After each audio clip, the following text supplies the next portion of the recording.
সোমবার বিকেলে দিল্লির বিজ্ঞান ভবনে সাংবাদিক বৈঠক জাতীয় নির্বাচন কমিশনের। ওই দিনে কি ঘোষণা হতে পারে পশ্চিমবঙ্গে এসআইআর শুরুর দিনক্ষণ?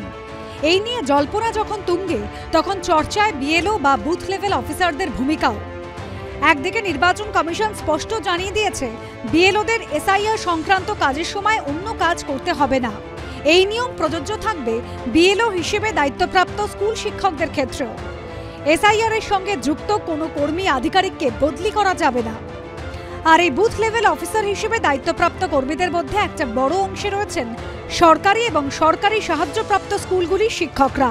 ছাত্র পড়ানোর পাশাপাশি এখন তারাও লেগে পড়েছেন ভোটার তালিকা সংশোধনের মতো গুরুত্বপূর্ণ কাজেই দুই কর্মকাণ্ডের মধ্যে সেতু বন্ধন ঘিরে কার্যত পেশাগত দায়বদ্ধতার দুটানায় পড়েছেন তারা। যেমন পূর্ব মেদিনীপুরে ডিহি জামতলা প্রাথমিক বিদ্যালয়ের প্রধান শিক্ষক নীলাদ্রি শেখর পণ্ডা নন্দীগ্রাম বিধানসভার বিএলও হিসেবে দায়িত্ব পেয়েছেন।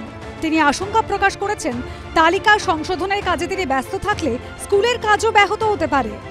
দেখুন, বিএলও হিসাবে আমাদের বেশিরভাগই শিক্ষকদের নিয়োগ করা হয়েছে। আমি প্রধান শিক্ষক হিসাবে একটা স্কুলের অ্যাডমিনিস্ট্রেটিভ দায়িত্বেও আছি। তো সেক্ষেত্রে বিদ্যালয় পরিচালনা করার সঙ্গে সঙ্গে এসআইআর এর কাজও আমাদের করতে হবে। তাহলে বিদ্যালয়ে যদি আমরা না যাই, তাহলে বিদ্যালয়ের পঠন পাঠন বা অন্যান্য প্রশাসনিক কাজ কি বন্ধ থাকবে? আর এক্ষেত্রে শিক্ষকদের নিয়োগ করাটা কি বলা যায় যে শিক্ষা ব্যবস্থার উপরে একটা চরম বিপর্যয়। কার্যত একই পরিস্থিতির সম্মুখীন হচ্ছেন পূর্ব বর্ধমানের দেবীপুর স্টেশন হাই স্কুলের ইংরেজি শিক্ষক সঞ্জীব। মেমারি বিধানসভার 25 নম্বর বুথের বিএলওর দায়িত্ব পেয়েছেন তিনি।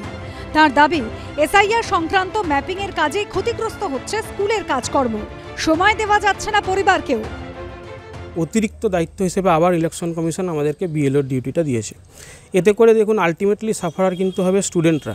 আমি কেন বলছি না, আমাদেরকে যখন এই বিএলওর কাজগুলো করতে হবে, তখন কিন্তু আমরা স্কুলে যেতে পারবো না, আমাদেরকে বিভিন্ন ঘরে ঘরে সার্ভে করতে যেতে হবে।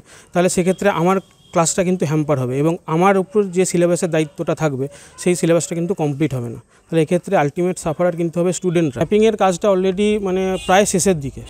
নদীপুর ভূপেন্দ্র স্মৃতি বিদ্যা মন্দিরের কর্মশিক্ষার শিক্ষক দেবব্রত দত্ত, তিনি মেমারি বিধানসভার 212 নম্বর বুথে দায়িত্বে রয়েছেন। আমি একজন কম্পিউটার সাবজেক্ট নিয়ে পড়াশোনা করেছি বলে আমাদের স্কুল থেকে এই ব্যাপারেতে কাজগুলোতে ইনভলভ করা হয়।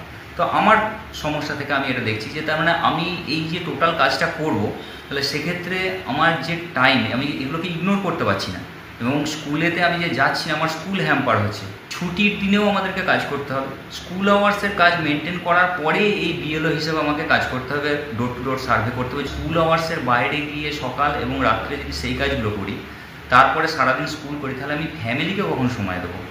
এই নিয়ে রাজনৈতিক মহলেও সমান উত্তেজনা।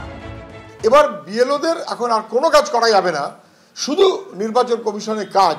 রাজ্য সরকার তার সঙ্গে কথা না বলে এরকমভাবে নির্বাচন কমিশন ঠিক করে ফেলতে পারে? সরকারি কর্মচারীদের নিয়ে আবার টানাটানি করছে, হয় রাজ্য সরকার নাহলে নির্বাচন কমিশন। এটা কোনো সুস্থ ব্যবস্থাপনার দিকে যাচ্ছে বলে মনে হয় না। রাজনীতির মনোভাবে, এসআইআর এর মনোভাবে যদি নির্বাচন কমিশন চলে, উত্তর কিন্তু তাকেই দিতে হবে। রাজনীতির সঙ্গে কোনো সম্পর্ক না থাকলেও সাম্প্রতিককালে এই বুথ লেভেল অফিসারেরাই আবার এসেছেন রাজনীতির কেন্দ্রে। একদিকে রাজনৈতিক দলের লাগাতার হুমকি হুঁশিয়ারি, আর অন্যদিকে কমিশনের কড়া বার্তায় কার্যত চিরেচাপ্ত অবস্থা বুথ লেভেল অফিসার বা বিএলওদের। এই আবহে বুথ লেভেল অফিসারদের বাড়তি দায়িত্ব ঘিরেও রাজনৈতিক মহলে শুরু হয়েছে তরজা। সেটাও নির্বাচন কমিশন বুঝবে। প্রয়োজনে নির্বাচন কমিশনকে অন্য বুথ থেকে সরকারি অফিসারকে, সরকারি কর্মচারীকে নিয়ে আসতে হবে।